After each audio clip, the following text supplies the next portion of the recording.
तैयार हो, कैसे रिस्पॉन्ड करेंगे? बुनियादी तौर पे वही एक क्वेश्चन है, इसका जो सेंटर पीस है जो खान साहब ने बताया कि हर वो मसला जो कौमी इक़दार को, जो कौमी तामीर को, जो हमारे शुहदा पे उंगली उठाएगा, उसकी तहकीक वसी तौर पे होनी चाहिए।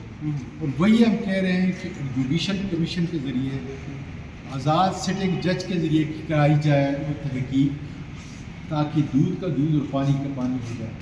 पहले दिन से हमने कहा है, इमरान खान ने कहा है, पाकिस्तान तहरीक इंसाफ के हर कारकुन और हर कायद ने कहा है, और ये वही वो बुनियादी बात है जिसके ज़रिए, जिस तहकीक के ज़रिए से इंकशाफ होगा कि 9 मई का मुहर्रिक कौन है, स्क्रिप्ट कहाँ से आई है।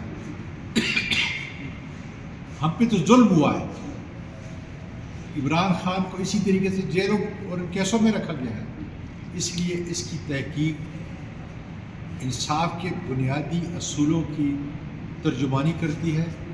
खान साहब ने हर वक्त कहा है, मैं कहता हूँ कि 9 मई की तहकीक हमारे इदारों के लिए, हमारे शोहदा की तौक़ीर के लिए, उनकी इज़्ज़त के लिए इंतहाई ज़रूरी है, और वो तहकीक जुडिशल कमीशन के ज़रिए, एक सिटिंग जज के ज़रिए कराई जाए, ताकि दूध का दूध और पानी। अच्छा सर, कल जो DGSP ने बयान दिया उसके ऊपर खान साहब ने रिस्पॉन्ड किया, उन्होंने कहा मुझे खुशी होगी अगर मुझे बुलाया जाता है 2014 के धरने के हवाले से, या इसके अलावा भी मैं इसमें खुश।